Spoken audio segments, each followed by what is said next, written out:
Bem-vindos a esta sessão dos Seminários Internacionais de Estudos Globais. Como foi dito, hoje temos connosco o professor Josiano de Sousa Lacerda, é coordenador do Programa de Doutorado em Estudos da Mídia da Universidade Federal do Rio Grande do Norte, pesquisador do Laboratório de Inovação Tecnológica da Saúde da mesma universidade, membro do Núcleo de Relações Institucionais e Internacionais do LAIS da Universidade Federal do Rio Grande do Norte. É ainda pesquisador do Centro de Estudos Globais da Universidade Aberta. A sua conferência intitula-se Cooperações Internacionais com foco em saúde global, o caso do Laboratório de Inovação Tecnológica em Saúde. Muito obrigada, professor, pela sua presença e tenho agora a palavra. Obrigado, é um prazer estar aqui no Centro de Estudos Globais, né, fazendo essa participação, esse momento. Então, a ideia, então, é falar sobre as cooperações científicas internacionais com foco na saúde global, a partir da experiência que desenvolvemos no Brasil, no Laboratório de Inovação Tecnológica em Saúde, e para isso, né, inicialmente, eu gostaria também de apresentar o próprio laboratório, né, para poder contextualizar melhor. Eu trouxe alguns slides sobre o laboratório, mas alguns deles eu vou passar rapidamente, mas para que tenhamos uma certa noção, né? Então, vou interromper o compartilhamento desse especificamente.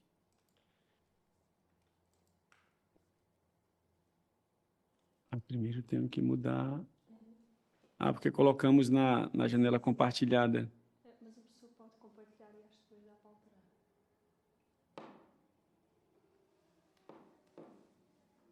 Mas ela... sim, porque ela vai aparecer aqui.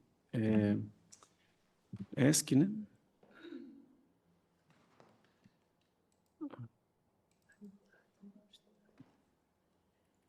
Sim, agora deu. Está aqui atrás.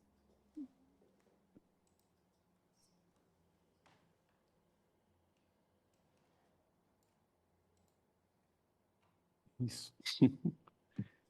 Agora é expandir lá.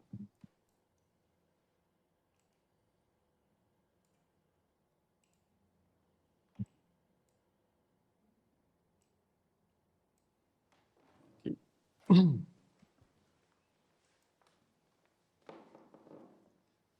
Então, o LAIS, ele é fundado, esse Laboratório de Inovação Tecnológica em Saúde, ele é fundado no ano 2011, por um conjunto de professores da Universidade Federal do Rio Grande do Norte, liderados pelo professor Ricardo Valentim, especificamente em março de 2011, né? É um laboratório de pesquisa sediado dentro de um hospital universitário, o Hospital Universitário Onofre Lopes, e as atividades estão relacionadas a projetos de bioengenharia, tecnologias assistivas, informática para a saúde, educação permanente de saúde, e na educação permanente de saúde nós temos a área de comunicação, que é a que eu trabalho. Todas estão pautadas dentro da lógica dos Objetivos do Desenvolvimento Sustentável, da Agenda 2030 da ONU. Somos cerca de 600 pesquisadores, bolsistas, entre os diversos níveis, né? Um conjunto de 300 projetos de pesquisa realizados ou em andamento. Temos 130 softwares registrados, 11 patentes, 454 atividades de extensão realizadas durante esses anos, e mais ou menos 1.100.000 estudantes extensionistas registrados em nossa plataforma.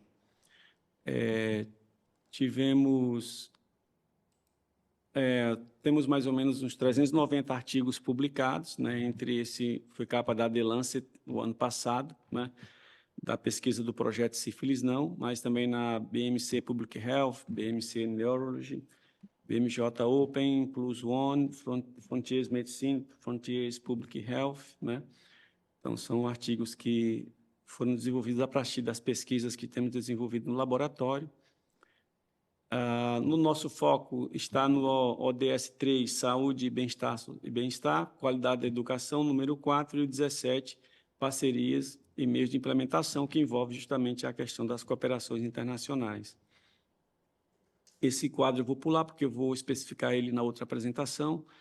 E queria destacar que o LAIS ele é centro colaborador da Organização Pan-Americana de Saúde, né, que em espanhol é OPS, que é um organismo internacional da Organização Mundial de Saúde, OMS, para as Américas, né? Na verdade, sempre o pessoal das Américas questiona a OMS, dizendo que eles nasceram primeiro que a OMS, né? E esse é o primeiro centro colaborador sediado na região nordeste do Brasil, né? Nós vamos ter aí uma alta concentração de centros colaboradores no sul e no sudeste, e é o primeiro no nordeste e voltado justamente para a educação mediada por tecnologia e saúde digital, que é a nossa expertise. Esse processo de se tornar um centro colaborador da OMS foi um processo de 2 anos, a tramitação burocrática, mas o histórico já vinha de anos que havia colaboração com a OMS, mas o processo mesmo de iniciar, desde a primeira solicitação e todas as tratativas, foi em torno de 2 anos de trabalho. E eu estive à frente desse processo com a professora Carilane Coutinho e a professora Thaisa, lá no LAIS. Então, os eixos de trabalho, gestão informática em saúde, a parte de assistência e informação, formação e educação continuada em saúde. A nossa plataforma AvaSUS, que é o ambiente virtual de aprendizagem do SUS, ele oferece cursos de especialização e cursos de formação continuada, formação permanente em saúde. Ele é aberto, né, open source, e tem desde os programas de provimento do Ministério da Saúde, como Mais Médicos, como também cursos abertos para a população também. Então, nós temos são 1.120.000 pessoas cadastradas, entre a maioria profissionais de saúde dos diversos níveis, mais de 2.700.000 matrículas realizadas, porque sempre as pessoas fazem mais de um curso, 1.700.000 já certificados emitidos, né? 401 cursos ativos e mais de 8.000 horas de cursos na plataforma. O projeto Sífilis Não, que é o que a gente vai abordar na minha apresentação, ele tem... Eu não vou me deter nele aqui, porque a gente vai se dedicar a ele na apresentação específica sobre cooperação internacional, porque ele foi o motor dessa cooperação. Mas é um projeto de enfrentamento à sífilis que desenvolvemos desde 2018, né, que inclusive coordenamos uma campanha nacional de comunicação no Brasil nesse enfrentamento, além das pesquisas desenvolvidas. Só passando rapidamente para termos de dimensão, temos um projeto também voltado à esclerose lateral amiotrófica, que envolve um registro nacional e recursos educacionais abertos tanto para cuidadores como para profissionais de saúde e na área de nutrição também. Desenvolvemos um ecossistema com vários projetos e processos e programas no enfrentamento à Covid, no Rio Grande do Norte, na nossa província, no Espírito Santo, estado do Espírito Santo e na capital do Mato Grosso. A Plataforma Nacional de Telediagnóstico, uma parte dela é desenvolvida pelo nosso laboratório, né? Já são mais de 984.000 pacientes atendidos, mais de 24.000 atendimentos de laudos de retinografia, mais de 168.000 pessoas atendidas na área de dermatologia, né? Atendemos 8 unidades federativas do país e 592 municípios do país assistidos na parte de telediagnóstico. O sistema de atenção e vigilância em saúde, o SALOS, foi desenvolvido também por nós para o controle, investigação e monitoramento e transparência nas ações de monitoramento, principalmente na sífilis congênita. É uma outra plataforma também que está em 1.500 dos 5.000 municípios brasileiros, então quase um terço do país usa essa aplicação na atenção primária. O sistema de regulação do Rio Grande do Norte, que regula a entrada das pessoas na fila das cirurgias, nos processos de internamento de leitos, e foi fundamental na época da Covid. Na época da Covid, na nossa província, no nosso estado, se demorava 40 horas para que uma pessoa fosse notificada e chegasse a chegar ao leito do hospital. Com essa plataforma, conseguimos reduzir de 40 para 4 horas a diferença, então impactou bastante na agilidade do atendimento. Inclusive para recalcular o volume de ambulâncias que era necessário e tudo mais no sistema. O sistema de vacinação também, porque a vacinação começou com a Covid, para poder ter o registro das pessoas que estavam se vacinando e o controle, porque era feito em planilha Excel no estado, E aí o sistema, as pessoas recebiam no e-mail, tinha a plataforma para acessar, emitia o certificado de vacina. Então, agora essa vacinação está estendida a todas as vacinas do Plano Nacional de Vacinação. O Fiscaliza RN, que também começou na época da Covid, justamente para fiscalizar os recursos que vieram para investir na Covid-19, e a partir daí também com o Ministério Público monitoramos também os outros recursos que estão sendo incorporados do governo federal no estado e nos municípios. Essa plataforma Smart, ela é uma plataforma para gestão da telesaúde, porque a telesaúde gera muito dado e esses dados ficavam meio que perdidos do difícil organização deles. Então, essa plataforma inteligente, ela organiza. Então, nós temos um grande banco de dados onde faz a gestão, né, das teleconsultorias, das atividades de teleeducação, dos telediagnósticos. Então, isso tanto monitora como dá transparência e também facilita os indicadores para a pesquisa, né? Isso foi uma plataforma também, Olho Biônico, que foi desenvolvida para a pessoa com deficiência visual pudesse se guiar na cidade com informações sobre os locais, informações sonoras a partir de um sistema de radar, e também para poder acessar os ônibus, né, o transporte público. O próprio sistema de telesaúde do Brasil, uma parte desse sistema é desenvolvido por nós e acompanhado também por nós, lá no nosso laboratório. Então, e outros projetos na saúde digital, educação permanente ao longo da vida, inclusive as especializações ligadas ao Mais Médico e à preceptoria do Sistema Único de Saúde, questão das políticas públicas de saúde também, audição e linguagem, dispositivos biomédicos, bioengenharia e tecnologias assistivas. Então, isso aí é um pouco o conjunto, né? O lema do laboratório é: nós fazemos da ciência um instrumento de amor ao próximo, né? Bom, feito essa apresentação do laboratório, aí vamos propriamente ao nosso tema de hoje.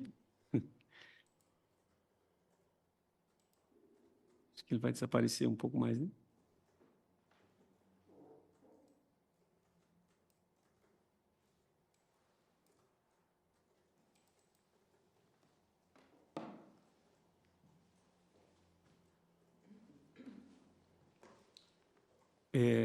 Então, nesse laboratório, né, em 2018, iniciamos um projeto para o Ministério da Saúde, que era de enfrentamento à sífilis. E esse projeto, nós percebemos que o laboratório já estava maduro para um processo de cooperação internacional, né? Não dá para fazer cooperação internacional se você não tem um arcabouço para fazer a troca, né? Porque senão geraria uma parceria assimétrica de trazer convidados e tudo mais. Então, quando a gente construiu um processo em que já tínhamos tanto tecnologias como conhecimento, inovações que pudessem estabelecer uma relação horizontal, vimos que estávamos amadurecidos e o projeto proporcionou isso, porque é um projeto também que foi desenvolvido no Brasil em escala nacional. Precisávamos desenvolver tecnologias também de testagem rápida, tecnologias de salas de situação, além das pesquisas propriamente na área de comunicação, de saúde, de gestão. Então, eram 8 eixos, e esses eixos, então, foi a primeira vez que, num projeto, se estabeleceu também uma rubrica, como chamamos no Brasil, uma linha de financiamento para a cooperação internacional. Então, o projeto tinha as várias áreas, e então isso é uma coisa que depois passamos a fazer. Então, quando fazemos um projeto com o Ministério da Saúde, sempre dialogamos com o Ministério a necessidade de haver um financiamento dentro do projeto para a cooperação internacional, porque é onde justamente você, em alguns pontos, a gente vai ver isso na apresentação, eles são importantes para destravar muitas questões que, muitas vezes, dentro da lógica burocrática do Brasil, a gente não conseguiria fazer sem essa troca, né? Inclusive, pensando em saúde global e nessa interdependência toda, hoje em dia não dá para pensar a saúde de maneira isolada, e essas pandemias vieram dizer isso aí, né? Então, o núcleo, especificamente, ele é composto de 7 pesquisadores, o Núcleo de Relações Institucionais e Internacionais, e uma câmara técnica que dialoga com as várias outras câmaras de educação, de governança e tudo mais. Temos pesquisadores no laboratório da área de Ciências Sociais, Comunicação, Direito, Educação, Enfermagem, Engenharia, Letras e Literatura Espanhola, Letras e Literatura Inglesa, Nutrição, Relações Internacionais e Saúde Pública. Então, todo esse grupo aí, nessa ideia de transdisciplinaridade, né? Então, trabalhamos em conjunto. Então, essas cooperações, hoje nós temos estabelecemos cerca de 54 ações de cooperação, entre ações que são de prospecção ou ações pontuais, há também ações mais estruturantes que geram acordos entre as universidades e planos de trabalho e produtos, né? Então, temos no Canadá, Estados Unidos, na América do Sul também, temos aqui na Europa, na África, e principalmente na África, temos estabelecido também algumas relações chamadas de cooperação também humanitária, né? No caso, por exemplo, um trabalho que nós fizemos na Tanzânia, que foi bem interessante, a partir do AvaSUS, né? Onde nós temos um curso que é oferecido de agentes de endemia e agentes comunitários de saúde, e um missionário brasileiro que morava na Tanzânia fez esse curso na plataforma e achou que esse curso poderia ser bem interessante para usar nas comunidades rurais de lá, que não tem essa atenção primária estabelecida. E entrou em contato conosco. E então avaliamos com eles que, na verdade, não dava para simplesmente pegar um curso feito para o Brasil e colocar disponível para eles. Então, fizemos uma visita à Tanzânia, conhecemos a realidade local, conhecemos as questões, e com eles avaliamos que o curso tinha que ser refeito, tinha que ser totalmente refeito para a realidade deles e na língua e do modo como eles desenvolviam a atividade. Então, os protagonistas do curso foram os profissionais de saúde e a comunidade local, e em função das questões que eles enfrentavam lá, todo o curso foi refeito e foi desenvolvido em Swahili, que é a sua língua nativa, e legendado em inglês também. Então, esse curso foi produzido e foi publicado na plataforma, e eles estão usando esse curso lá na Tanzânia. Aqui na própria UAB, a Universidade Aberta, foi uma das primeiras, desde 2018, foi uma das primeiras universidades com quem a gente abriu a cooperação, né? Isso impactou também nesse projeto sífilis, inclusive em várias produções de mestrado, doutorado, publicações de trabalhos, né, que vão estar relacionados nos slides seguintes. Nesse caso, especificamente, as cooperações também elas estão muito relacionadas com o perfil das universidades, né? No caso, por exemplo, da Espanha, nós trabalhamos muito a perspectiva da comunicação para a divulgação da ciência e o uso do audiovisual como linguagem para a produção de educação permanente de saúde, que era a experiência do meu colega na Universidade Autônoma de Barcelona e na Universidade Complutense de Madrid. O grupo da Complutense de Madrid é um grupo especialista em produzir documentários para a TV espanhola, para várias outras empresas, só que desenvolvendo a ciência produzida na Complutense. E aqui em Portugal, trabalhamos muito a formação, tanto em Coimbra como aqui em Lisboa, a formação dos quadros do Ministério da Saúde, do laboratório, na área de saúde, na área de enfrentamento da sífilis, na perspectiva da educação mediada por tecnologia. Muitos dos doutorandos daqui desenvolveram cursos que foram aplicados no AvaSUS. E em Coimbra, desenvolvemos também na parte de tecnologia, no SISUC, desenvolvendo os softwares e os materiais de tecnologia que precisávamos dentro da aplicação dos projetos. No caso dos Estados Unidos, né, na Johns Hopkins e no MIT, trabalhamos o desenvolvimento do o novo teste de HIV e de sífilis. Primeiro para sífilis, só que o desenvolvimento do teste demonstrou que ele pode ser usado para HIV, e, na verdade, agora a gente percebeu que como ele trabalha com inteligência artificial, e ele faz a leitura da luz, da iluminescência, a partir de padrões de inteligência artificial, pode ser feito o aprendizado de máquina e configurado para hanseníase, para tuberculose, para várias outras possibilidades. E esse teste está agora em fase de validação pela Anvisa para poder ser desenvolvido comercialmente. E um caso desse teste, por exemplo, no Brasil, a gente não tem como conseguir o sangue contaminado com sífilis para fazer as experiências. É uma burocracia que pode durar 6, 8 meses. E nos Estados Unidos, você fazia a solicitação, comprava, no outro dia chegava a bolsa para fazer os testes, né? Então, toda essa parte a gente desenvolveu lá porque era mais rápido fazer esse processo. E, ao mesmo tempo, de validações de algumas outras características. Então, nesse conjunto de ações que começou em 2018, nós firmamos 16 acordos de cooperação, assinamos 23 planos de trabalho, tivemos 321 mil pessoas, direta ou indiretamente, beneficiadas com a produção que foi desenvolvida, desde as pesquisas, as publicações, mas principalmente os eventos e cursos que foram disseminados no ambiente virtual da aprendizagem, né? Mais de 60 instituições internacionais envolvidas, 55 atividades de extensão, né? 97 produtos e também 12 teses de doutorado, 18 dissertações de mestrado, 10 registros de software, 2 patentes, 40 cursos e recursos educacionais abertos e 42 artigos publicados. A partir disso, nesse nosso núcleo, nós desenvolvemos um artigo tentando fazer a sistematização para demonstrar o seguinte: era preciso dizer para o governo brasileiro que é importante investir em cooperação internacional.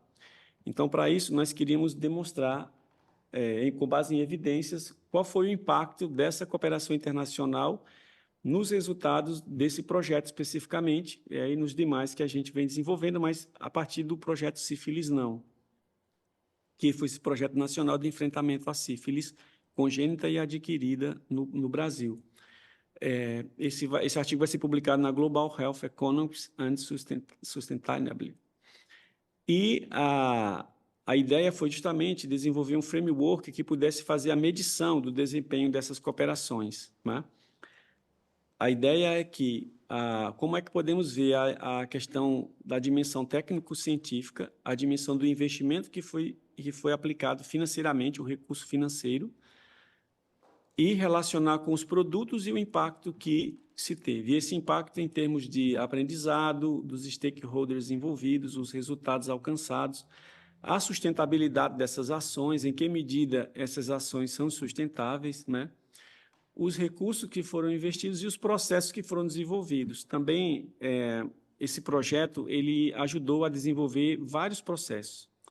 Por exemplo, uma coisa que parece muito óbvia, para fazer cooperação internacional, você precisa fazer uma missão, organizar uma missão, organizar quem vai participar da missão, estabelecer um prazo e etc.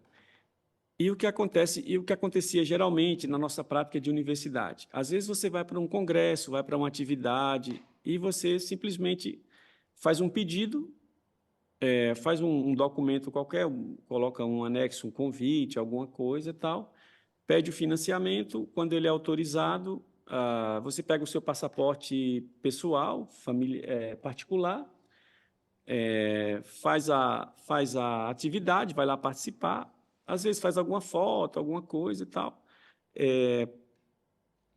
e discute, às vezes faz algum tipo de atividade, mas, no final, não tem assim um relatório ou não tem, muitas vezes, um tipo de informe que demonstre e comprove sistematicamente como isso foi desenvolvido, né?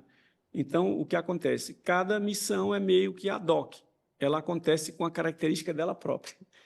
Então, vai depender muito de quem está presente, quem está fazendo, etc. E aí nós percebemos, então, que era preciso sistematizar isso, criar um processo, como é que se ativa uma cooperação? Por que é que ela vai ter que ser feita? Qual é o objetivo? Quem vai? Por que é que vai? Quantos dias? Por quê? Então, a partir dessa questão, nós incorporamos o que o Ministério das Relações Exteriores e outros ministérios usam, que são as notas técnicas. Então, passamos a fazer as notas técnicas, né?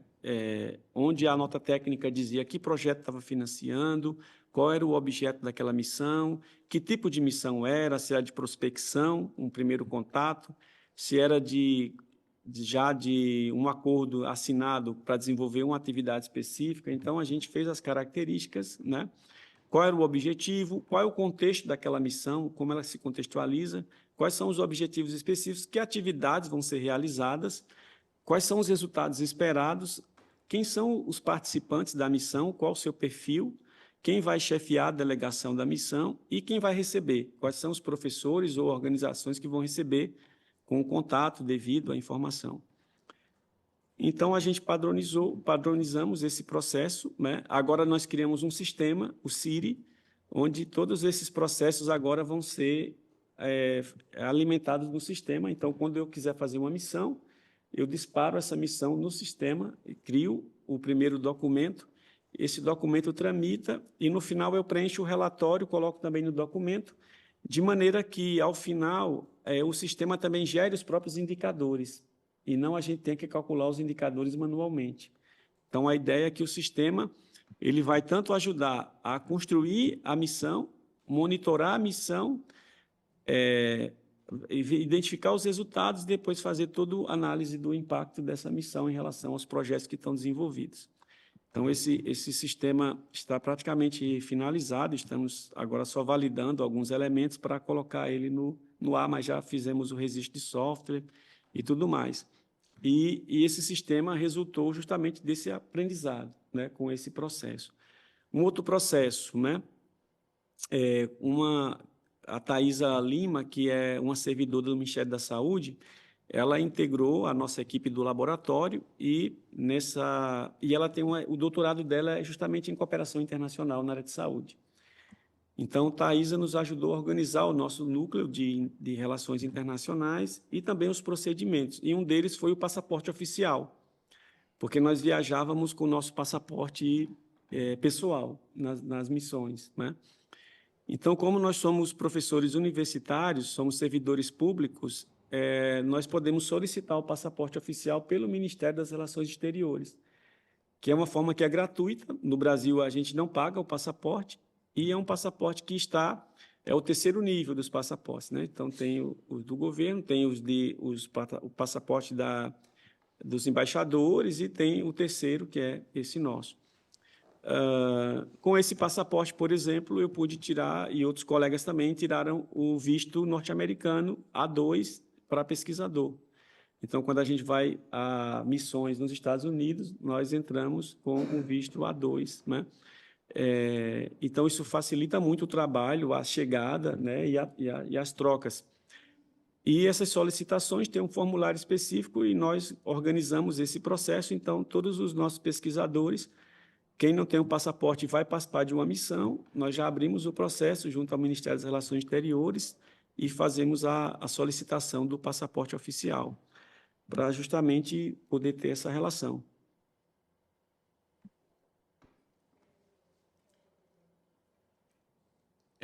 Então, dentro do trabalho que nós vamos publicar, nós construímos indicadores da dimensão técnico-científica, né, que é o que está estabelecido ali naquela parte superior azul, né?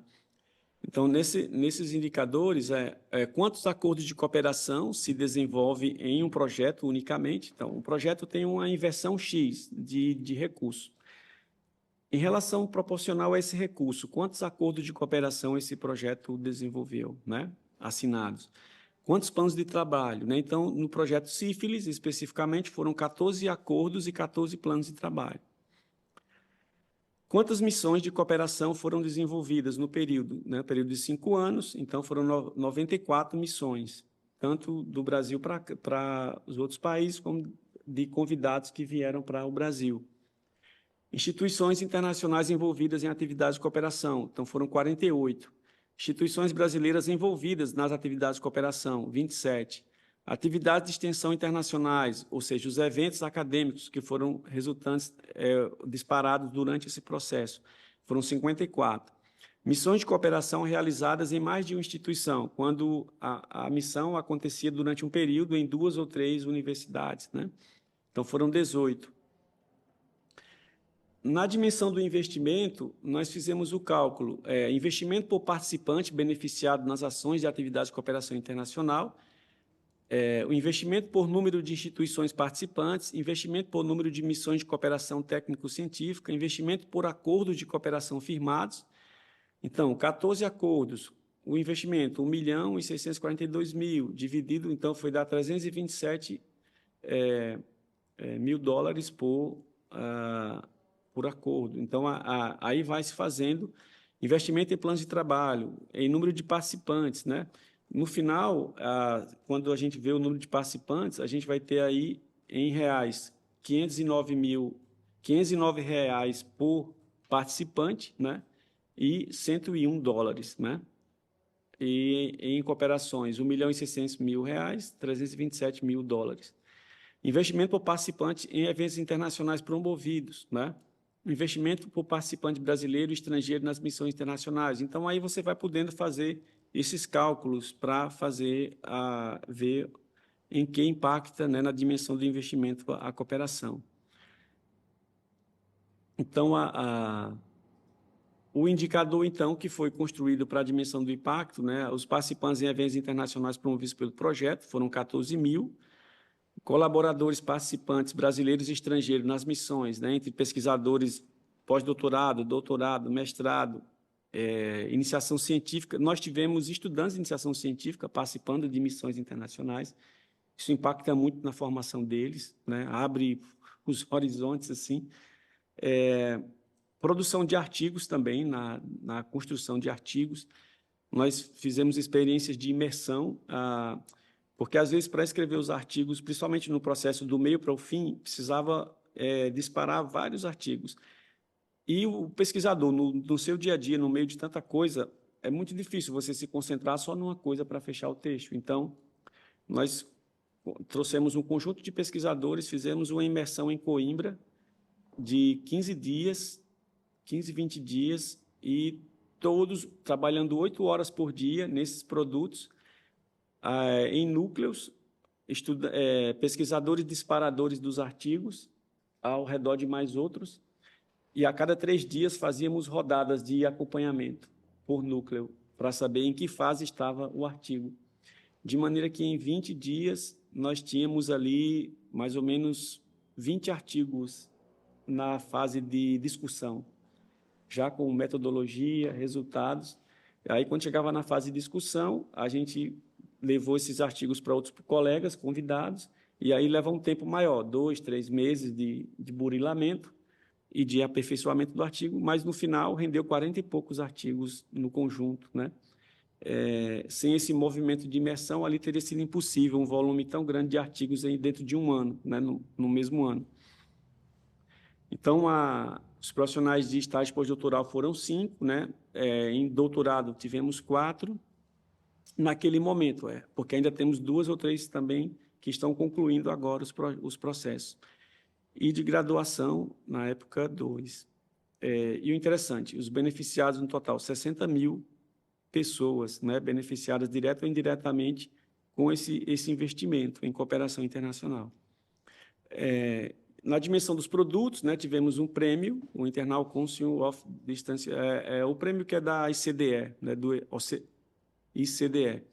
Foi no evento da Noruega e na França. Tivemos 36 artigos, especificamente do projeto Sífilis naquele momento, agora já está um número maior, mas aqui os dados que foram para a revista, né? 36 artigos publicados, com o ICDE, com a Universidade Aberta, a Universidade Complutense de Madrid, a Universidade de Athabasca, a Universidade de Barcelona, a Universidade de Coimbra, a Universidade de Harvard, a Universidade de Johns Hopkins. Só para a gente ter uma curiosidade, quando a gente fez esse projeto da Sífilis e depois que viemos à UAB, uma das missões seguintes foi para a Universidade de Athabasca, no Canadá. Quando chegamos lá, o pessoal de lá ficou assim, sífilis? Mas o que é sífilis? Aqui tivemos o ano passado um caso, porque foi um imigrante e tal, e uma mulher imigrante grávida que fugiu do nosso radar, e só tínhamos um caso. Aí o projeto começou. No ano seguinte, depois no outro ano, por quê? Porque, na verdade, não se havia política de testagem, não havia acompanhamento. Quando eles começaram a monitorar no país, começou a eclodir casos de sífilis. Até nós brincávamos, não foi a gente que levou a sífilis para o Canadá. Mas o que aconteceu, curiosamente, o professor que colaborou conosco no projeto, ele pediu o modelo do projeto e desenvolveu uma proposta para o Canadá e teve o financiamento no Canadá para desenvolver algo parecido com o que desenvolveu conosco. Então, o projeto acabou sendo apropriado por eles, né? E a Universidade da Athabasca desenvolveu um projeto na mesma linha, com dimensões menores, claro, mas teve um projeto aprovado em função do que a gente tinha trabalhado em conjunto. Livros publicados, na verdade, tivemos muito capítulo de livro, mas publicamos 2 livros para tentar, nesses 2 livros, organizar um pouco as experiências. Então, nos livros, nos pautamos em publicar os artigos em cooperação, com as várias cooperações, para refletir um pouco essa dinâmica, né? E os capítulos de livro foram 13, trabalhos de conclusão de graduação, na época, foram 2, né? Mas, na sequência, o ano passado, a gente acabou tendo mais alguns que foram concluídos, que poderiam até entrar nessa contagem, que essa contagem, como ela está datada, ela está abaixo. Então, a dissertação de mestrado foram 8, né, na Universidade Aberta de Portugal, tese de doutorado, 4 na Aberta de Portugal, relatórios de pós-doutorado, 5 aqui na Aberta de Portugal e na Universidade de Coimbra. Foram 2 patentes depositadas, com cooperação com a Johns Hopkins, Universidade de Coimbra e o MIT. 10 registros de softwares, onde participou o Johns Hopkins, a Universidade de Coimbra e o MIT também. Os MOOCs, né, os cursos e recursos educacionais abertos, foram 12, e aí tivemos o ICDE, a Universidade Aberta de Portugal, a Autônoma de Barcelona, a Complutense de Madrid, a Universidade de Athabasca, a Universidade de Coimbra, a Johns Hopkins e a Universidade de Lorraine, na França. Então, no conjunto, foram 95 produtos, totais de países, né, de 6 países e instituições, 12. Então, é um pouco esse conjunto de dados, né, que nós temos, né, nessa experiência que foi o Projeto Sífilis. Então, essa experiência do Projeto Sífilis Não, ela acabou também se espelhando para outros projetos. Aí tem um aspecto muito interessante também. Nós tivemos um convite que seria a Secretaria relacionada à Economia da Saúde do Ministério da Saúde do Brasil, porque, na época, eles queriam fazer um projeto que vai discutir a política nacional, a revisão, ou não a revisão, mas há muitas políticas que estão relacionadas à economia da saúde, mas eles querem fazer estamos fazendo uma análise ex ante para determinar, assim, é necessário uma política nacional unificada de saúde, né, para o país. E, para isso, também eles precisavam de uma dimensão de cooperação técnica internacional com a Universidade de York, que era uma universidade que também trabalha essa dimensão de política de economia da saúde. E eles tentaram esse processo com várias universidades brasileiras, e nenhuma delas conseguiu organizar o projeto dentro do modelo que o Ministério da Saúde pede e fazer toda a tratativa até o recurso chegar na universidade. E aí eles nos desafiaram a fazer isso, nós desenvolvemos a proposta com eles, fizemos todo o processo, que chama Termo de Execução Descentralizada, e em cerca de 3, 4 meses conseguimos fazer o recurso chegar na universidade. E dentro desse projeto tem uma dimensão que é de cooperação internacional. Um outro projeto, que é o que eu estou na coordenação científica também, que é o de auditoria do SUS. Nesse projeto, a gente, em parceria com a UAB, foi um processo bem interessante.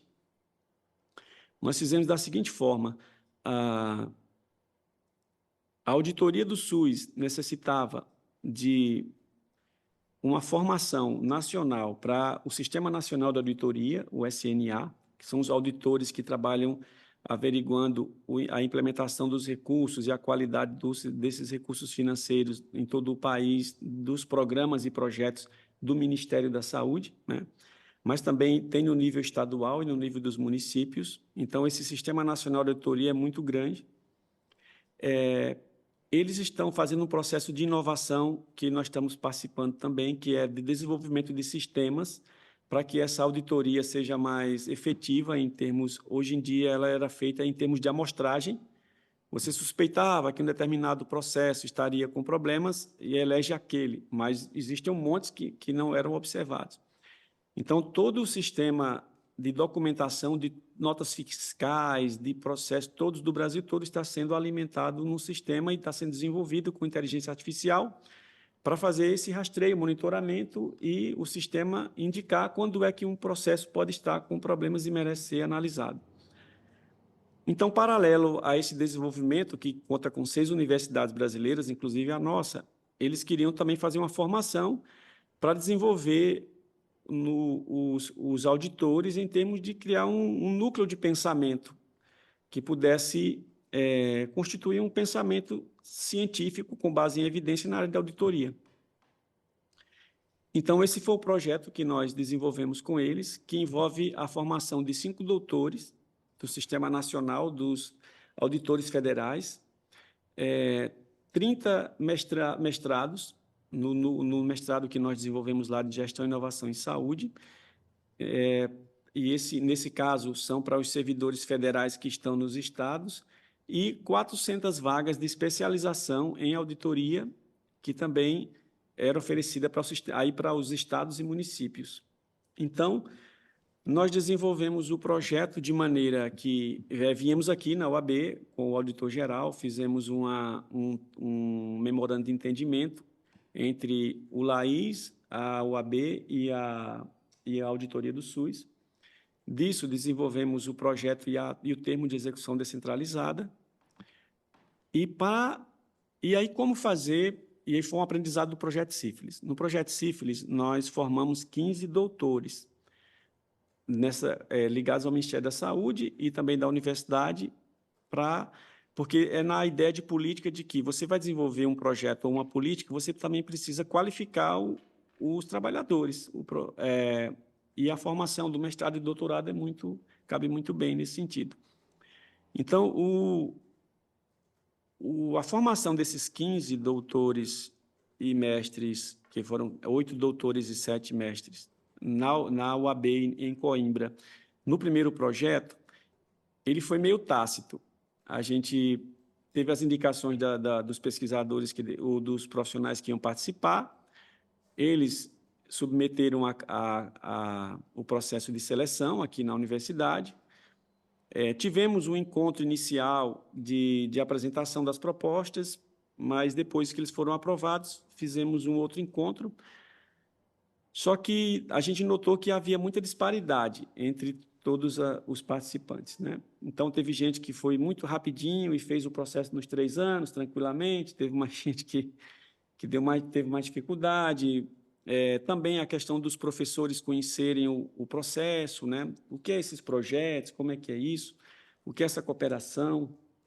Então, quando fomos fazer esse outro projeto, o que é que fizemos? Os 5 candidatos ao doutorado, nós fizemos um processo nacional de seleção prévia, onde abrimos um edital público para que candidatos do Sistema Nacional de Auditoria, que fossem do nível federal e tivessem mestrado, podiam concorrer com uma carta de intenções do que é que eles trabalhariam. Então, fizemos um meet nacional e fizemos uma explicação. Olha, o projeto tem essa característica, o projeto tem essas metas, o projeto tem esse desenho. Então, quem tiver interessado a concorrer, deve no prazo tal, e aí fizemos um prazo que ficou um pouco antes do processo de abertura aqui do doutoramento, da candidatura. Não deu sorte para tudo, porque o de Educação e e-learning, ele é muito rapidinho, ele só tem uns 4 ou 5 dias de janela de inscrição, mas os demais tinham mais flexibilidade. Então, o que a gente fez? Fizemos o edital público, porque estamos também tratando com auditores gostam de... E esse edital público tivemos 15 candidaturas que foram homologadas, porque eram candidaturas que tinham a documentação completa, comprovavam o mestrado, toda a característica. Também tinha uma carta do seu superior na sua unidade, dizendo que concordava que ele fizesse o doutorado, que ele teria horas disponíveis para fazer o doutorado. Então, tinha todo um conjunto de condições. Esses 15, fizemos uma banca externa, convidamos 3 doutores externos ao laboratório, e do laboratório também, mas externos ao projeto, para fazer a seleção. Então, selecionamos 5 candidatos, que foram os que ganharam a maior pontuação. Esses 5 candidatos é que nós fizemos um processo de preparação com eles para que eles organizassem sua candidatura para o doutoramento aqui na UAB. Então, aí tivemos uma reunião inicial, aí mergulhamos mais no projeto, apresentamos, né, todas as perspectivas, e com esses 5 candidatos, organizamos a documentação com eles, né, olhamos o calendário da universidade, o modelo de candidatura, apresentei os programas e, no final, todos decidiram fazer no Sustentabilidade Social, o que foi um problema também, porque eram 5, então, um número grande para as vagas que são as vagas extras, né? Porque praticamente ocupou o número de vagas proporcionais para cooperações, né? Mas, ao mesmo tempo, nós qualificamos esse processo e os candidatos já vieram dentro de um clima de pesquisa, de ter feito um mestrado, de ter participado de um processo pré-seletivo. Então, isso otimizou bastante a qualidade do quadro que iria entrar no programa, né? O processo de mestrado também é aberto, nacional, e a ideia é o quê? Esses 5 doutorandos que vão trabalhar conosco, eles também vão atuar, por exemplo, coorientando alunos de especialização que decidam fazer o seu projeto como parte do projeto do doutorando. Então, o doutorando tem um tema, ele tem uma perspectiva e tem determinadas coisas mais operacionais que ele não daria conta. Mas pode ter um especializando que tem que fazer algo pontual de intervenção no seu território, então ele pode se candidatar a desenvolver aquele aspecto dentro do outro projeto. Então, nesse sentido, nós, na cooperação, já construímos a figura de não só alguém fazer um doutorado, mas ele fazer um doutorado já com a dimensão de gestão de pesquisa, de que ele tem que acompanhar outras pessoas, de que isso tem que estar relacionado com o seu trabalho, de dimensionar esses elementos e também do processo de orientação, aprender a orientar enquanto está fazendo doutorado. Porque muitos de nós tivemos, alguns que não passaram por carreira docente antes de fazer o doutorado, só vão para uma sala de aula pós-doutorado. Depois que o doutorado termina, é que encaram a sala de aula, que encaram a orientação, né?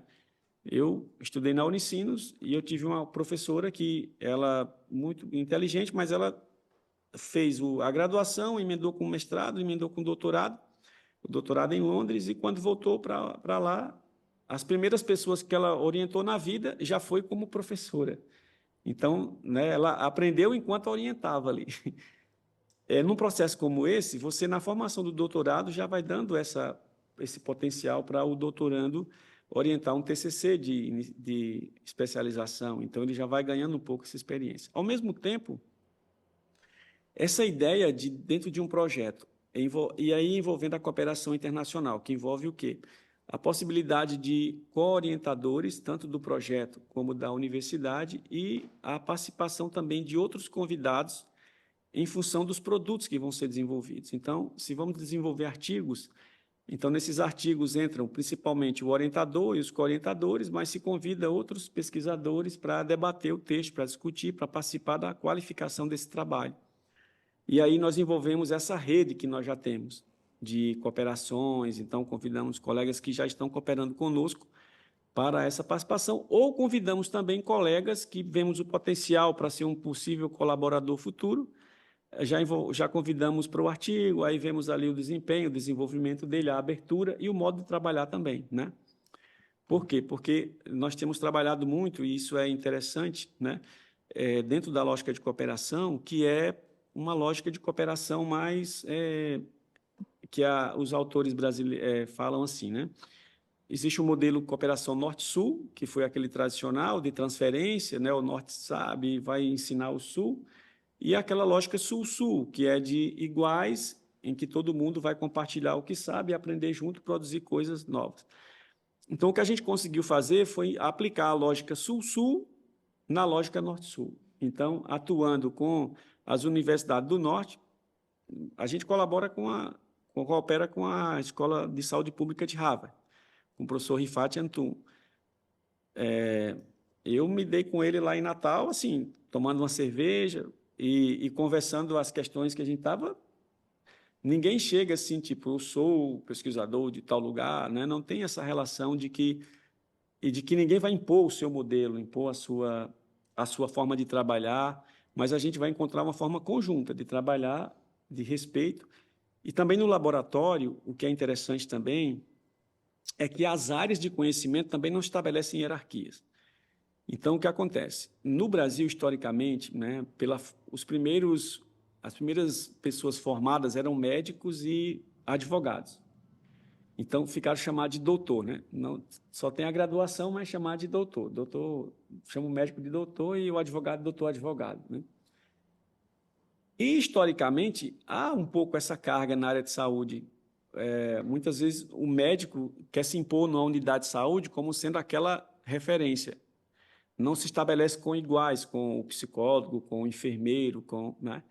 Isso se repercute na academia também, muitas vezes, dos professores médicos, né, tentarem estabelecer um tipo de hierarquia. E aí o que aconteceu? No laboratório, vai o médico conversar com o engenheiro biomédico, com o engenheiro mecânico, com o engenheiro elétrico, com o engenheiro computacional, vai conversar com o estatístico, com o geógrafo, com o historiador. Não dá para ficar cada um se achando, então tem que todo mundo trabalhar no mesmo nível. Então, a primeira coisa no LAIS que a gente trabalha é que todo mundo se respeita no mesmo nível, inclusive a gente com os orientandos e com os estudantes, né? Estabelecemos uma relação de aprendizado conjunto, né? E na cooperação também isso se constrói, né? Então, a relação aberta, dialogal, onde todos experimentam o potencial que cada um tem, né? E isso impacta bastante na qualidade da produção. Nós tivemos artigos que foram disparados por estudantes de doutorado e depois foi incorporado outros colegas pesquisadores para finalizar. Também de graduação. Artigos que começaram na graduação foram amadurecidos e depois tiveram a cooperação de outros colegas, né? Então, esse aperfeiçoamento dos processos, ele se deu muito pela a cooperação internacional também, né? E também a redução de custos anuais em termos de insumos que você não tem no Brasil ou que são muito caros, numa cooperação internacional, você às vezes pode reduzir o valor a 75% do valor. Então, isso impacta também na economia do projeto, no desenvolvimento dele, né? Então, esses elementos eles acabam sendo significativos. Então, o projeto ele acabou gerando indicadores para a gente pensar a gestão de futuras cooperações internacionais, né? E esses indicadores, quando são medidos de forma adequada, né, eles podem contribuir para a formação também da indução de políticas públicas. Por esse diálogo internacional, a gente vai encontrando os parâmetros de outros países, e hoje em dia essa interdependência é tão grande que você não consegue pensar, não dá para pensar os problemas isoladamente, né? Então, nesse sentido, essa construção acaba sendo, né, muito fundamental. Então, a gente não desenvolveu essas lógicas assimétricas de relações internacionais, mas estabeleceu lógicas simétricas de cooperação coletivas, né? Isso impactou bastante na qualidade do trabalho. E para ir finalizando, né, destaca-se também nessas iniciativas a consecução dos Objetivos do Desenvolvimento Sustentável, né, os ODS, da Agenda 2030. Então, ao considerar as ações, né, que desenvolvemos de cooperação com essas instituições de cada país e as organizações internacionais, como no caso, nós somos centro colaborador do OMS, colaboramos com o Campus Virtual de Saúde Pública das Américas, né, da OPS também. Isso impactou também até no nosso trabalho de comunicação. Por exemplo, a gente começou cooperando com a educação mediada por tecnologia, mas nós temos um núcleo de 40 pesquisadores que atuam na área de educomunicação e comunicação.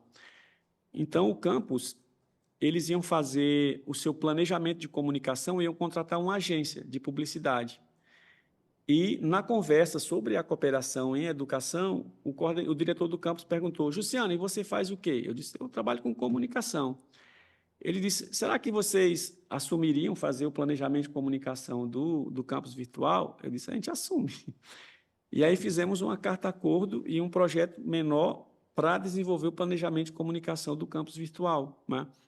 Então, acabamos desenvolvendo isso para os 36 países das Américas, quer dizer, uma atuação feita por nós lá que impactou no plano de comunicação deles para atuar nos 36 países. E também acabamos colaborando com eles agora, ultimamente, no redesenho de todo o ambiente virtual do campus. Então, eles pediram que a gente fizesse a proposta e desenhamos para eles o novo desenho que vai ser aplicado o ano que vem. Foi desenhado por nós lá na Universidade Federal do Rio Grande do Norte. E vai também ser o modelo tanto para o campus regional, o portal regional, como para os portais de países, dos 36 países que vão ter a plataforma, né? Então, isso acaba impactando, né, nesse contexto do desenvolvimento humano, científico e tecnológico, né, num âmbito global, digamos assim, que isso é muito importante. Então, hoje nós estamos na agenda da discussão da saúde global, né, dentro da ideia de saúde digital, na questão das vacinas, na questão da discussão das endemias e pandemias, né. Então, dentro dessas 168 metas das ODS, nós trabalhamos além da ODS de educação, que está vinculada a 4, mas no ODS 3 e no 17, o 3, onde está lá garantida a ideia de uma vida saudável e promover o bem-estar para todos, né? As ações de cooperação, elas contribuem de maneira específica nas metas 3.3, 3.7 e 3B. E essas metas abordam questões de saúde pública, incluindo o combate a epidemias de infecções sexualmente transmissíveis, a promoção do acesso a serviços de insumos de saúde sexual e o avanço das tecnologias e inovações em saúde. No ODS 17, que se dedica a fortalecer esses mecanismos de implementação e revitalizar a parceria global, né, para o desenvolvimento sustentável, as ações de cooperação, elas desempenham um papel de destaque nas metas 17.16 e 17.17, que são intrinsecamente ligadas à ideia de revitalização, no reforço, né, das parcerias para o compartilhamento do conhecimento que foi produzido e realização dos próprios ODS em termos de parcerias mais eficazes no âmbito público, público-privado, privado e da sociedade civil. Então, esse trabalho do Laís, a partir do estudo de caso desse projeto específico e desse artigo, que vai ser publicado em breve, nele fica evidente esse estabelecimento e o fortalecimento de uma ampla rede de cooperação internacional, a partir desse projeto Sífilis Não, mas que depois foi para o projeto da auditoria do SUS, que foi para o projeto da economia da saúde, e em novos projetos que a gente vai prospectando também, a gente vai colocando essa possibilidade, que fortalece um papel crucial, né, nesse tipo de intervenção em saúde pública, na forma de uma resposta ágil para epidemias e na promoção do desenvolvimento sustentável numa lógica de saúde global, saúde interconectada, né? Então, essa experiência do laboratório tem sido muito inovadora nesse sentido e tem sido uma alegria muito grande cooperar, construir esse processo, porque até a minha experiência com cooperação, ela já existia, claro, no nível... eu ajudei a construir 2 projetos de cooperação Brasil e Espanha, na época de doutorado, porque eu era doutorando na Unicinos, e a Unicinos tinha muito essa coisa da internacionalização. Então, a gente, desde o começo, já botava os alunos para estar envolvido ali. Acabei fazendo doutorado sanduíche, pós-doutorado, né? E aí é uma coisa mais pessoal agora, por exemplo, às vezes acontece de um professor ir fazer um pós-doc. E aí ele ganha uma verba, ou do CNPq, ou da CAPES no Brasil, e ele vai para outro país. E é interessante como, muitas vezes, o professor ele vê o pós-doutorado como uma lógica individual. É o momento dele, de fazer aquilo que ele gosta. Uma coisa... ele está pesquisando ali as demandas todas e tal, mas o pós-doc ele quer fazer numa área específica dele e que ele está envolvido, e aí ele vai para aquele pós-doc, mergulha naquele centro e fica aquele período todo, e quando volta, o que ele traz é o artigo, é um relatório, publicar com o supervisor, alguma coisa parecida, e muitas vezes acontece isso. Só que hoje, na minha universidade, por exemplo, pela demanda de professores que já estão habilitados a fazer pós-doutorado, se você continuar nesse processo, você vai... É meio um processo meio caótico, que pode gerar um grande investimento para resultados que podem não ser impactantes, né? Então, a própria CAPES e CNPq já acordou para isso, e os editais já vem escrito lá. A cooperação não pode ser em termos de uma coisa que vai começar agora. Tem que demonstrar no projeto que já existe algum tipo de troca, de interação entre esses dois núcleos. Porque acontecia muito no Brasil, era o pós-doc de paraquedas, que é, você vai concorrer, manda um e-mail para o professor, noutra universidade fora do país, você poderia orientar o meu trabalho, não sei o quê. Aí a professora manda um e-mail, tudo bem, confirmo e tal. Pronto, era aquilo que colocava. Só que não tinha uma interação anterior, não tinha nenhum tipo de construção, né?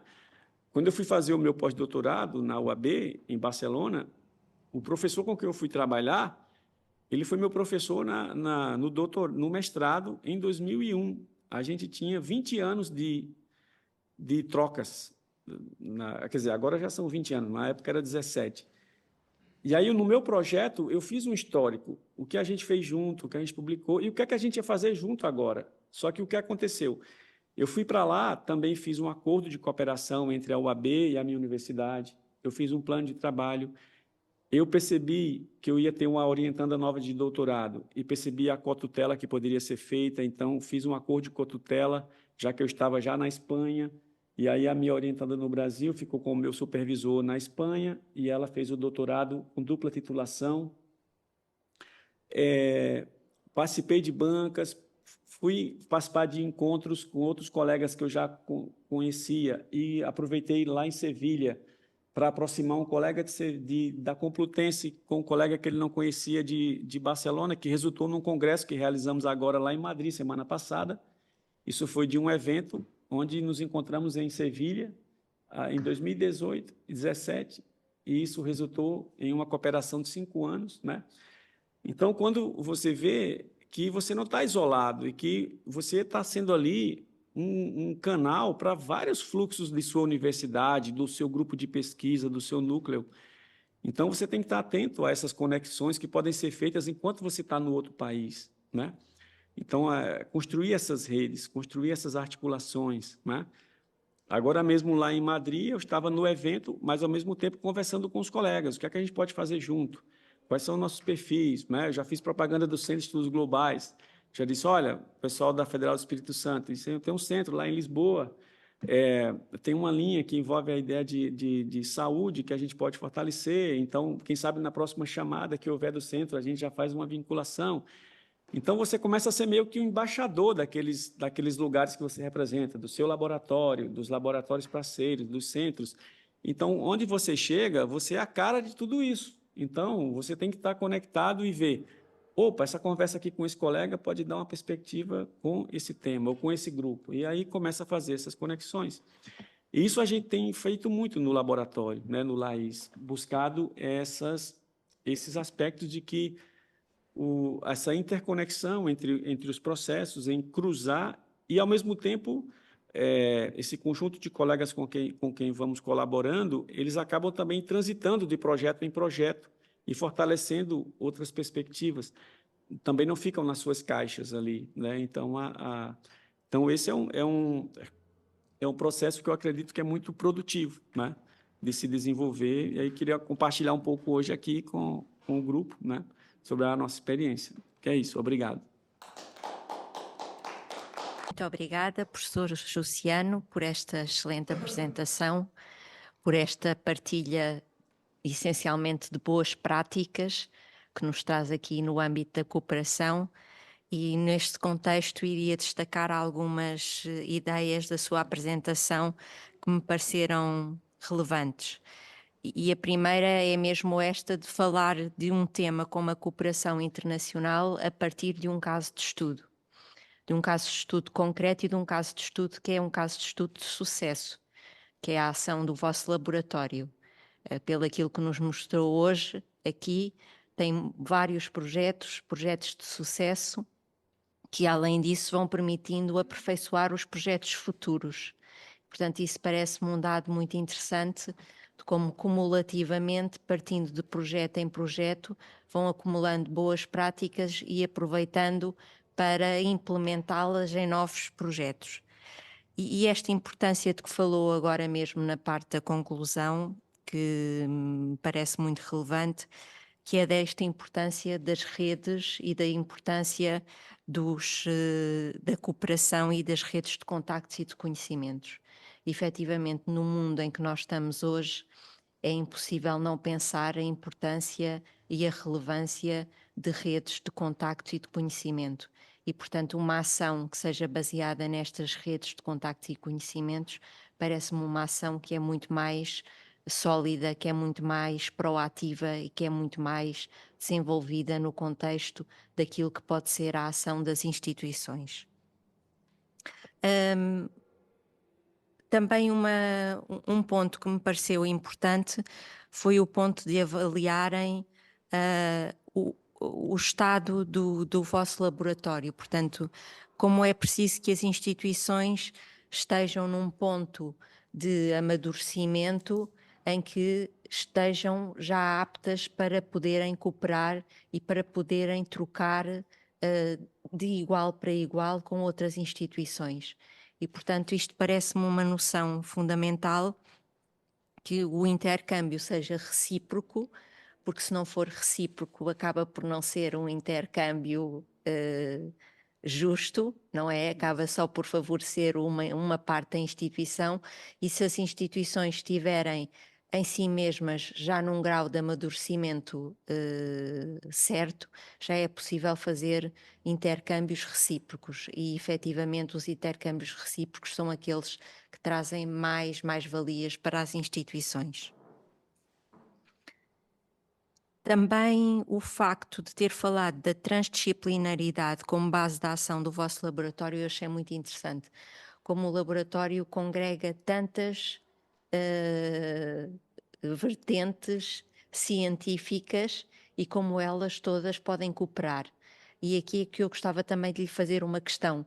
Como é que é efetivamente este trabalho transdisciplinar? Como é que as diferentes vertentes se intercambiam entre si e como é que é possível na prática, porque sabemos que na prática por vezes é mais complexo o conceito da transdisciplinaridade do que na teoria, como é que na prática estas áreas tão distintas que vão das ciências às humanidades, às ciências sociais, como é que na prática é possível trabalharem em conjunto para um fim comum.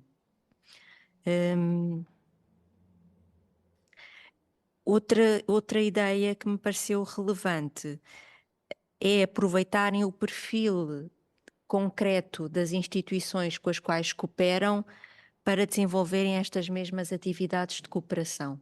Portanto, é algo que vai ao encontro daquilo que as instituições fazem, daquilo que as instituições são, e para tirarem, penso eu, o melhor partido dessa cooperação. E, portanto, esta ideia de aproveitar perfis específicos e perfis concretos para basear a cooperação também me pareceu uma ideia muito interessante e relevante, e assim parece-me que é possível que a cooperação seja mais eficaz partindo de perfis que são perfis que podem ser aproveitados pela sua divergência ou pela sua convergência. E depois o artigo que nos explicou aqui um pouco do artigo que estão a fazer e que vão publicar, melhor, já está feito o artigo e que o vão publicar. Ele foi aceito, mas agora está na fase De revisão. Para fazer os trâmites da revista para publicar, mas em Pronto. breve, acho que algum mês, no máximo, mês e pouco. Pronto, o artigo parece-me que tem um tema de muito interesse, que é o impacto da cooperação, tendo por base indicadores concretos, não é? Usam indicadores, criaram esses indicadores, estudaram esses indicadores para mostrar como é que como é o desempenho da cooperação. E falou que era também para mostrarem às agências financiadoras. E aqui gostava de saber se já tem alguma noção deste impacto destes indicadores e deste desempenho da cooperação junto destas entidades financiadoras. Já tiveram algum feedback e como é que foi a recepção por parte destas instituições financiadoras deste vosso artigo e desta vossa criação de indicadores para a avaliação do impacto, que é realmente uma preocupação que me parece que têm de tornar, partindo do quantitativo, ter um indicador, passando a redundância, objetivo do que é o impacto. Portanto, não se limitam a referir que houve um impacto, não, têm um indicador concreto que mostra esse impacto. E, efetivamente, esses indicadores são muito expressivos, não é? Em termos de pessoas alcançadas, em termos de trabalhos desenvolvidos, dos próprios artigos publicados, portanto, são indicadores expressivos. E se já houve algum feedback relativamente a estes indicadores e como eles são relevantes, porque passamos da subjetividade à objetividade, não é? E penso que terá sido também um dos vossos objetivos ter objetividade nesta avaliação do impacto da cooperação. E estes indicadores foram desenvolvidos para várias dimensões do projeto, a dimensão técnico-científica, a dimensão de investimento, de impacto, de produtos, e, portanto, mostram uma consistência do trabalho feito em termos de avaliação de impactos. Portanto, a questão das boas práticas, retomando aquilo que disse inicialmente, com a aplicação de com a criação de vários processos, como referiu, que permitem otimizar todo o projeto e com a aplicação de conhecimento realizado a determinado projeto em novos projetos, para tornarem um novo projeto mais eficiente. Isso também parece-me algo digno de nota. Uma questão que referiu também da cooperação entre pares também me parece muito relevante. Como a cooperação tem que ser uma cooperação numa lógica simétrica e não numa lógica assimétrica, e de que como a cooperação tem que ser uma cooperação entre pares. E gostava também de lhe perguntar como é que é a receptividade destes parceiros. Como é que os parceiros costumam reagir ao vosso contacto para estabelecimento de parcerias? E como é essa negociação da parceria com os novos parceiros? E também uma questão que não tem que ver com estes comentários, mas que me surgiu, portanto, como é que são financiados estes projetos de cooperação?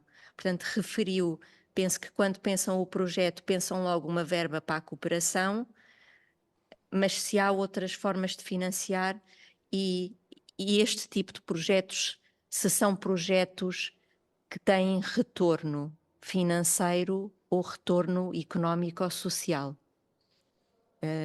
Suponho que sejam projetos com bastante dispendiosos e se o retorno é financeiro, económico ou social.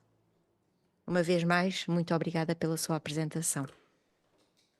Obrigado. As perguntas são ótimas, mas são muitas. Vamos lá. Como efetivamente se dá o trabalho transdisciplinar, né? Eu vou tentar dar um exemplo pelo meu caso, né? Eu precisava, dentro do projeto, trabalhar a questão a minha hipótese era o seguinte: se durante as ações do projeto que envolveram comunicação, teve uma campanha de comunicação durante 6 meses, que envolveu 50 milhões de reais, que seria 8,5 milhões de euros, né? Acho que é isso. E envolveu campanha de televisão, envolveu mídias sociais, envolveu campanha popular, várias estratégias, envolveu produção de música, uma música que viralizou no Carnaval, produzida por um grupo que produz audiovisual do funk carioca e toda... e a gente precisava avaliar isso também, né? E uma das questões que poderiam avaliar era justamente medir a quantidade de mídia espontânea que foi gerada em relação às ações que foram desenvolvidas. A mídia espontânea é a mídia que a própria imprensa faz as matérias, publica, independente, que não foi pago por você para fazer. E para mapear isso no Brasil inteiro, as notícias publicadas antes do projeto e depois da ação de comunicação, para identificar essas diferenças, eu sou da área de jornalismo, mas eu não domino a parte de computação. Só que tinha um doutorando que estava desenvolvendo uma plataforma para fazer justamente essa captura dos dados e esse filtragem e monitoramento delas por processamento de linguagem natural. Então, se juntou o doutorado dele com a minha pesquisa e nós desenvolvemos juntos 4 artigos, envolvendo não só essa parte das notícias, mas a questão da relação entre notícias positivas, negativas e a relação com a sífilis e tal. E o que era interessante é que na construção dos textos, tínhamos colegas de ciência de dados, de computação, tinha de jornalismo, tinha de saúde, porque também o outro não era de saúde, ele era de computação. Então, nós tínhamos a reunião e ele nos apresentava os algoritmos, os parâmetros, como é que ia desenvolver, e eu aprendi um pouquinho sobre programação. Inclusive, fiz a minha licença de capacitação na Universidade de Coimbra com o pessoal da computação, para dominar mais processamento e tal. Eu tinha que falar sobre jornalismo para eles entenderem. Vem cá, Juscelino, o que é a diferença de notícia? Ele tinha que saber para poder programar e fazer o algoritmo entender. Então, aí eu tinha que falar muito de jornalismo, e aí ele aprendeu um pouquinho de jornalismo, e o de saúde falava para a gente de saúde, tanto que, às vezes, eu vou em algum lugar, o pessoal pergunta se eu sou da saúde. De tanto eu falar dos projetos e estar envolvido em várias questões, né? Ou então pergunta, você é de computação? Eu digo, não, sou jornalista. Porque todo mundo acaba sabendo um pouco da área do outro e dimensionando por essa troca, né? Então, acaba o trabalho fluindo e também justamente por um diálogo horizontal, né? Então, e também na parte de educação, precisa, por exemplo, a parte que produz os produtos educacionais. Nem sempre pode atuar um médico ou um enfermeiro, ou coisa parecida, que não tem tempo, não tem agenda, etc. Mas pode ser um ator. Então, a gente tem atores que são capacitados e trabalham para atuar em determinadas questões, né? Ou, por exemplo, um trabalho que nós precisamos de uma geógrafa, para fazer um trabalho relacionado aos dados que precisávamos da sífilis e dimensionar com os atendimentos nos territórios e os dados epidemiológicos. Então, o trabalho só conseguiu ser realizado porque tem uma geógrafa trabalhando com a gente. Agora, a gente está precisando muito de estatístico, e por causa do projeto de economia da saúde e de gente de economia, de administração. Então, a gente começa a aprender um pouquinho. Tem o pessoal de política pública. Então, cada vez que surge um projeto e vem demandas que a gente não dá conta, já vamos procurar colegas de referência, trazer para os trabalhos e começar a estabelecer essas trocas, né? Eu tive que me meter com auditoria em saúde, que eu nunca pensei. Aí para eu poder conversar com o pessoal, eu tenho que ter mais ou menos uma noção. Então, a gente começa a mergulhar um pouco nisso. Então, essa capacidade de você estar na sua área, mas, ao mesmo tempo, começa a entender a área dos outros e ver o potencial que, muitas vezes, o outro nem vê na área dele. E você, nossa, mas isso aqui que você está fazendo, porque a gente é estrangeiro, mas, ao mesmo tempo, está conhecendo, né? Então, essas trocas têm sido muito fundamentais, assim, né? Aprender, por exemplo, eu não sou de relações internacionais, mas no projeto de economia da saúde, agora temos um professor da UNB, o Rodrigo, que é de relações internacionais. E o contato com ele agora e a troca, muitas coisas que eu tinha uma noção, assim, agora eu vejo elas mais sistematizadas. Então, então isso que eu estava fazendo estava certo. Só que agora eu fazia isso empiricamente, tacitamente, agora eu conheço uma lógica de... E, ao mesmo tempo, coisas que a gente fazia, eles, nossa, vocês estão fazendo assim, que bacana. E aí vamos trocando, né? Então, acaba tendo... E todo o processo nosso envolve tecnologias assistivas. Você precisa de engenheiros, e você precisa de gente de saúde, você precisa de gente de veterinária, você precisa para o pessoal de análises clínicas. Então, acaba que os projetos vão envolvendo, né, todas essas áreas. Agora, qual é a diferença? Por exemplo, a gente foi visitar uma universidade que queria fazer uma coisa parecida conosco. Só que o que aconteceu na universidade? Enquanto no nosso laboratório você trabalha com as diferentes pessoas, por exemplo, para trabalhar uma plataforma de educação permanente de saúde, em conjunto, nessa universidade, cada departamento tem a sua própria plataforma. E a gente tentou fazer com que eles conversassem, ninguém estava disposto a... Não, vamos usar a minha. Não, eu vou usar a minha. Então, você nota que o processo deles ir, se acontecer, vai ser muito demorado, porque cada um ainda pensa na sua caixa. Não tem a menor disponibilidade de querer sentar junto com o outro para ver uma outra coisa, né? E não se segurar no seu quinhão ali que ele está seguro. Então, quando a gente encontra grupos que têm essa dificuldade de estabelecer essa troca, aí você já nota essa diferença, né? Porque a gente não se imagina trabalhando de outra forma, que não essa, né? Então, quando o pessoal da computação lá do SISU que vem lá, e a gente começa a conversar, tá aqui o pessoal de saúde. Hoje em dia tem um colega nosso da epidemiologia que ficou tão apaixonado pela ciência de dados que foi se formar em ciência de dados. E agora junta epidemiologia com ciência de dados e não fica no Excel, fica desenvolvendo outras coisas mais legais, mas justamente por essa aproximação, né? Não sei se ficou claro assim, essa dimensão da... Aí vem essa questão dos parceiros, né? Eu quero colar com a questão dos parceiros. A primeira coisa, quando você falou muito bem, a questão de que você ter maturidade para ter coisas para cooperar, né? Então, imagina, a gente vai para uma universidade complutense e tem um departamento de computação. E aqui na Europa, vocês têm uma dificuldade muito grande com o LGPD, porque o cara é de computação, ele não é de saúde, então ele não consegue ter acesso aos bancos de dados da saúde pela questão da lei de proteção, e o processo é muito burocrático, ele vai demorar muito a ter esses dados.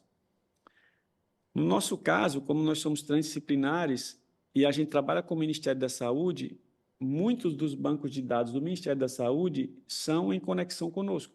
Nós temos esses bancos de dados, ou nós mesmos geramos esses bancos de dados na telesaúde, em outros. Então, em parceria com o Ministério, a gente tem um termo de proteção, assinamos todos os termos de compromisso e tudo mais, nós conseguimos anonimizar os dados e ter acesso aos dados. Então, quando a gente chega na universidade, que nós temos um banco de dados de 8 milhões de doses de vacina, de 1 milhão e pouco de estudantes numa plataforma, né? Porque a dimensão é muito grande, né? A dimensão. Porque quando você chega aqui em Portugal, você vai ter educação à distância no setor prisional. Aí você vai ter um presídio, 180 pessoas que fizeram o curso, 200 e poucas. Aí você chega no Brasil, 40 mil pessoas fizeram os cursos. É diferente, né? 40 mil. Então, esses dados crescem os olhos. Então, uma primeira coisa é um respeito muito grande. Primeiro, porque eles percebem que a gente domina o tema, né? E aí a gente pode trabalhar muito em conjunto. E se admiram bastante dessa capacidade e desse volume de informações que a gente trabalha, que a gente tem, né? Claro que construído durante 10 anos, 10, 11 anos, né? Mas é sempre uma reação muito de... Agora, claro, você também encontra grupos que não percebem isso, né? Por exemplo, a gente foi conversar com a Universidade aqui de Portugal, o colega que estava conosco na reunião entendeu o laboratório, mas quando a gente saiu da sala, que encontrou outros colegas no caminho, aí uma professora veio assim, mas vocês lá do Brasil, vocês trabalham muito pesquisa qualitativa, né? Estudos de pega um caso, uma coisa assim e tal. Aí o colega dizendo, menos, tentando dizer que ela, para ela parar, mas ela começou a falar assim. Aí, quando a gente... Claro que no corredor ali não tem como você explicar tudo que o outro colega tinha visto, né? Mas tinha aquele preconceito de que... e a ideia de que trabalhar com dados, né? Como a gente tem muita gente da engenharia, da computação, da matemática, etc., então a gente tem essa facilidade muito grande, né? E que muitas vezes nós, nas áreas das sociais, não temos, porque não temos essa ajuda, que aí é outro diferencial, que é uma coisa que também que muita gente não entende. Quando a gente vai fazer um projeto de doutorado de um doutorando, aquele doutorando, ele não está sozinho para fazer o doutorado dele. Então, toda a parte que ele precisar de matemática, de cálculo, etc., ele não tem a obrigação de fazer, ele tem que entender tudo o que ele precisa e precisa saber o que o outro vai fazer e ordenar que o outro faça. Mas vai ter alguém que vai dar um aporte. E aí, muitas universidades ainda têm aquela cabeça de que o doutorado é uma coisa bem individual. Você vai entrar, é a tua pesquisa, só que nós não temos como financiar doutorandos que vão fazer uma coisa da cabeça dele. Ele tem que fazer uma coisa que vai servir ao projeto. E para servir ao projeto, a gente precisa desses dados e precisa de um movimento muito mais potente e de grande escala. Então, aí entra um conjunto de atores aí. Claro que vão escrever junto com ele artigos, etc., mas, no final, a tese é daquela pessoa que está desenvolvendo. Mas, muitas vezes, é difícil de explicar isso. Mas como assim? Ele vai ter gente para ajudar ele a fazer e tal, né? Porque se imagina aquela coisa do doutorado como algo solitário, né?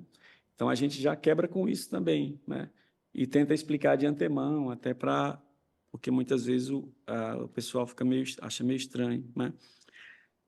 E aí essa questão da lógica, né, justamente tenta estabelecer essa lógica simétrica mesmo, de que quando a gente nota que um determinado grupo, uma determinada pessoa, ela tem uma postura de, eu sei, você não sabe, ou se coloca numa posição de tentativa de uma assimetria, aí a gente não dá continuidade àquela construção. A gente vai lá na prospecção, conhece muito bem, almoça junto, tudo bem, legal, e partimos para outra, né? Então, também você tem que ter esse feeling, né, de sentir em que medida, porque ali ninguém está ali para ser usado pelo outro, nem para se aproveitar do outro, tem que ser uma coisa também que todo mundo ganhe, né? Jogo de soma, pelo menos de soma zero. Tiveram muitos casos desses na vossa Sim, pesquisa? sim, tivemos, aqui, por exemplo, quando a gente chegou, teve uma universidade inicialmente que meio que esnobou a gente, assim. O que vocês querem fazer e tal, assim, não deu muita conversa. Mas, ao mesmo tempo, acho que no conjunto todo de 50 e poucos contatos, talvez 4 ou 5, menos de 10%, mas acontece. E daí você...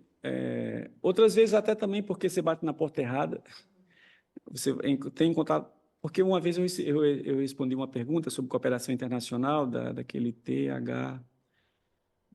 Time Higher THE, né? O nome do Instituto Londrino que faz esses ranqueamentos, né? E a pesquisa era assim: como é que começa uma cooperação internacional? Aí uma das perguntas era: você começa por algum contato, aí é a noção de rede, né? Por algum contato que você já tem pessoal, tipo, porque às vezes a gente começa com um desconhecido, totalmente desconhecido, porque você viu o trabalho dele, viu o material, etc. Mas, pelo menos, uma boa parte das nossas entradas foram construídas a partir de um pesquisador que tinha um vínculo com alguém, e aí esse vínculo a gente fez a ponte, fez o contato, né? Ele faz o contato com outro sujeito, e aí vai construindo aquela tessitura, né? E aí, às vezes, é curioso, porque, às vezes, aquela pessoa que começou o contato, às vezes, não continua com ela. Quando chega lá mesmo, que conversa e tal, se desdobra com os outros que vieram junto. Mas também, ao mesmo tempo, ela está ali integrada porque tem uma visão de universidade, né? Então, traz mais colegas para a interlocução, porque vê que pode ter uma perspectiva interessante. Mas, assim, essas questões aconteceram mais no começo, quando estava iniciando o processo. Ultimamente, nos contatos com novas cooperações, a gente tem um trato muito, assim, tem dado muito certo, né? Não tem encontrado, a não ser esse caso que eu reportei, que há um ano e pouco atrás, que teve essa visão equivocada sobre como a gente trabalhava. Mas a negociação ela começa assim, primeiro você faz uma prospecção, lança um convite, estabelece um escopo do que pode ser trabalhado e às vezes marca um meet, primeiramente, um primeiro encontro virtual. Aí se conhece, estabelece algumas ideias que podem surgir, que podem ser construídas.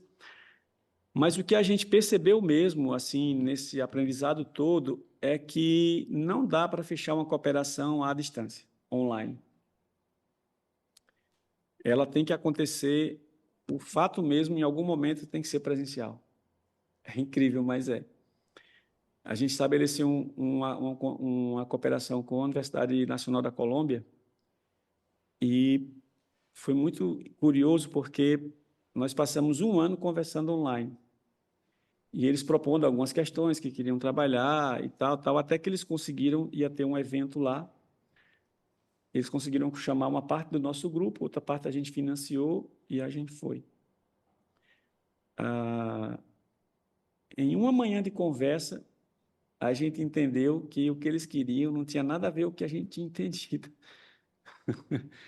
Mas só pôde dimensionar presencialmente, por causa de você ver ele falar uma coisa. Não, mas e assim? Aí começava a jogar outra pergunta, e aí se chegava a entender a realidade deles, que o que eles falavam era superdimensionado ao que eles de fato poderiam fazer. Mas a gente só conseguiu fazer isso na conversa mesmo presencial. Na conversa online, nós criamos uma imagem do que eles queriam e não era o que eles estavam comunicando para a gente online ali, né? Então, muita coisa que você, às vezes, para fechar um acordo, aí fica trocando ali, mexe no texto, mexe lá, vai. Às vezes, numa reunião, que a gente gosta muito de fazer, uma reunião de workshop, assim, para fazer o plano de trabalho. Aí senta junto, passa 2 dias juntos, apresenta tudo que está desenvolvendo, tal, aí senta e vai escrever. Aí sai escrevendo ali, faz a primeira minuta presencialmente, aí sim, termina virtualmente, só os alinhamentos e etc. Mas a gente, às vezes, gosta de disparar a primeira versão do plano de trabalho presencialmente, porque aí você evita muita confusão, né? E confusão cultural também. Tem muita questão cultural que você não consegue perceber virtualmente. Você só consegue... E outra coisa muito importante é comer com as pessoas. Almoçar, jantar, porque aí é onde você compreende as lógicas. Enquanto você está ali na reunião, todo mundo fazendo o seu papel, a gente, como diz, né, a gente cria, né, a ideia da persona, né? Você tem aquela persona, né, que a psicologia vai trabalhar. Então, tem uma representação. Só que quando você chega no bar ou no jantar, então aí você conversa, conhecer o outro, até tem uma dimensão mais humana, porque ali na reunião você vê o pesquisador, não sei quantos artigos e não sei o que e tal. Mas aí quando você vai conversar no bar, aí você vê o pai ou a mãe de família, você vê a pessoa que pega o trânsito, que tem certas dificuldades, e você começa a entender as lógicas que aquela pessoa trabalha e vai gerando outras afinidades que são importantes também. Acaba que nos processos de cooperação, depois de porque assim, a gente brinca lá, né? Às vezes, nesses processos, você fica mais tempo com essas pessoas do que com a família. Então, você vai afinando, vai conhecendo, vai trocando, e em determinados momentos da cooperação, tem questões que você consegue ter muito mais fluidez para resolver, porque já construiu um vínculo, um certo vínculo com aqueles sujeitos. Então, já transcendeu a questão técnica e já tem uma certa amizade, digamos assim, né? uma certa cumplicidade, uma certa relação tácita que ajuda no desdobramento da cooperação, né? É diferente falar com a Suzana 2 ou 3 vezes por videoconferência e chegar e sentar com a Suzana e ver a Suzana inteira, não a cabeça da Suzana, né? Então, é uma experiência totalmente outra. Você completa um monte de outras coisas que você não conseguia naquela relação por Meet ou por Zoom, né? Então, eu acho que isso é fundamental também. Em algum momento da cooperação, até antes mesmo de oficializar tudo, tem que ter alguma interação. Tem que conhecer com quem você vai casar, né? É um casamento de 2, 3, 5 anos, então tem que... Quem é a noiva, quem é o noivo, como é que é a coisa, né? A gente brinca com isso. E a questão de como são financiados os projetos, né? Por exemplo, o retorno financeiro social. Imagina o seguinte, dentro desse projeto Sífilis, nós conseguimos desenvolver um novo teste rápido para sífilis e HIV, que pode ser estendido a tuberculose, a hanseníase e mais outros agravos. Você imagina que hoje no Brasil, o governo brasileiro ele gasta 400 milhões de reais com o teste rápido para sífilis anualmente. E por causa do valor do teste unitário, o volume de testes e o valor de cada teste. O teste que nós desenvolvemos e a tecnologia que a gente desenvolveu vai reduzir esse valor a 25%. Quer dizer, de 400 milhões anuais, o governo passaria a gastar 100 milhões para a compra desses testes. Então, aí já há um impacto, né, grande nesse processo. O projeto, a gente fez um artigo de avaliação e percebeu o seguinte, que foi esse que saiu na The Lancet, foi publicado. Nós comprovamos que as ações que o projeto fez, não isoladas, mas todas elas, de comunicação, de gestão, de atuação nos territórios, tinha um grupo de apoiadores que estavam nos 100 municípios, atuando nas agendas municipais, estaduais, até chegar na Conferência Nacional de Saúde, um conjunto complexo de ações. A gente fez uma curva na tendência da sífilis congênita. Se não tivesse tido o projeto, a projeção é que ela subisse, e a gente fez ela declinar. Agora, claro, é um projeto. O que a gente recomendou para o Ministério, se não tornar isso um programa, não tornar essas ações continuadas, a curva desce e volta a subir novamente, né? Fizemos agora sim, os relatórios a gente produziu, estamos entregando os relatórios para o Ministério da Saúde agora, esse ano. Esse daqui da internacionalização e esses dados, eles estão sistematizados no artigo, mas o informe foi fechado, mas ainda falta fazer uma apresentação oficial para o Ministério da Saúde, em relação aos indicadores e tudo mais. Mas a ideia é apresentar como um framework para que eles possam usar, né? Mas todos esses elementos, inclusive vários deles, a gente tentou fazer artigos científicos que demonstrassem aquele resultado, para justamente não ser uma coisa de um relatório simplesmente, mas ter uma análise por pares e mostrar cientificamente que teve aquele resultado. Então, alguns dos artigos que foram publicados o ano passado e alguns que estão para publicar ainda esse ano, eles vieram nessa lógica. E aí, pegando o gancho, pegando a ideia que disseste aí como é que um projeto faz aprender para o outro, né? Essa experiência nos capacitou agora a também trabalhar com a análise de impacto e análise de política pública. Então, a discussão que nós tivemos com o projeto da sífilis, a gente viu que a política pública tinha que mudar. Só que, para mudar, implica um redesenho do financiamento das verbas sobre sífilis para o Brasil inteiro. Quer dizer, não é uma coisa pequena. Então, isso é uma coisa que precisa o governo digerir muito ainda, porque isso impacta, porque a lógica de financiamento hoje da sífilis no Brasil é o seguinte, quanto mais notificação você tem, mais dinheiro eu mando para você. Então, ou seja, quanto mais você não teve competência para diminuir o número de casos, então está grave, eu vou botar dinheiro. Se você for bom gestor, fizer uma boa ação e diminuir os índices, como você tem menos sífilis, nós vamos mandar menos dinheiro. Então, como é que você muda a lógica do enfrentamento da sífilis se a recompensa é você ter muitos casos, né? Então, é um dos debates que a gente, inclusive, conseguiu comprovar com evidências que o modelo da PCDT, hoje, ele induz a essa relação, porque não tem a gestão dos casos, só tem a notificação.